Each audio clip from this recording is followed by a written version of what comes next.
Hi everyone, Laurel Mintz here, CEO and founder of Elevate My Brand, and this is EMBiz. Today we're talking all about drip campaign best practices.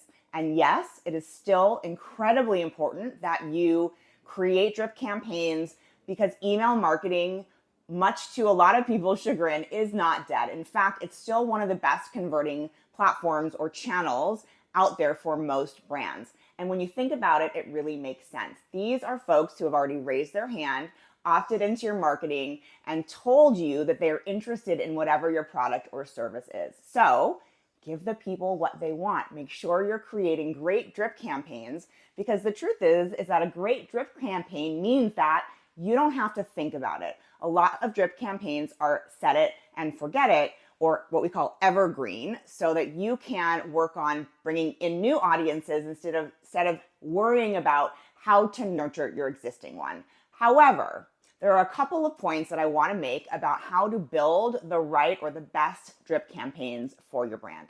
Number one, make sure that your audiences are segmented. We see this almost every time we have a new client come on board. They dump a bunch of emails to us, or they give us access to their email marketing platform, and it is just messy. And what we say is dirty data in, dirty data out, right? Garbage in, garbage out. So make sure that you have your lists segmented either by the products or services, if that is the specific focus that you have, by gender or demographic or psychographics, whatever it is that is important for you. Or sometimes, for example, we have segmented buckets for the different events that we do. And so we can understand what the messaging needs to look like for the different campaigns at the different events that we go to. So that's tip number one. Number two is keeping your messaging above the fold. So a drip campaign can have a lot of content in it, and it can be dripped over time. That's kind of the whole purpose. But make sure that the core messaging, the thing that you're really trying to get across, is at the top of the fold. It's like an old newspaper. I don't know if anyone watching this still even reads newspapers, but you always read the headline, right? So make sure your headline is above the fold. The third piece is make the drip campaigns easy to skim.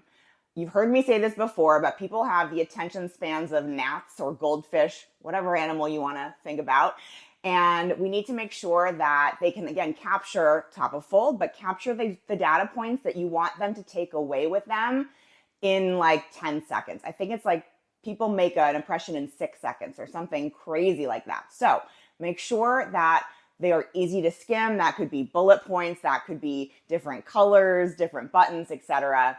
And then the final tip is make sure to focus on one topic per email, right, Twiz? One topic per email.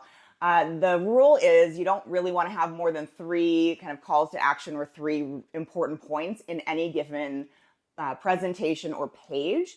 And that goes even further when it comes to drip campaigns. So we like to keep it simple. One message, one email. And again, if you're creating a drip campaign, you're going to have multiple touch points to create new messaging for the audience. So don't think you got to cram it all in to one email. Make sure you're segmented properly, the content lives where it's supposed to live, and that you're focused so that your audience can focus on whatever that call to action is that you want them to take.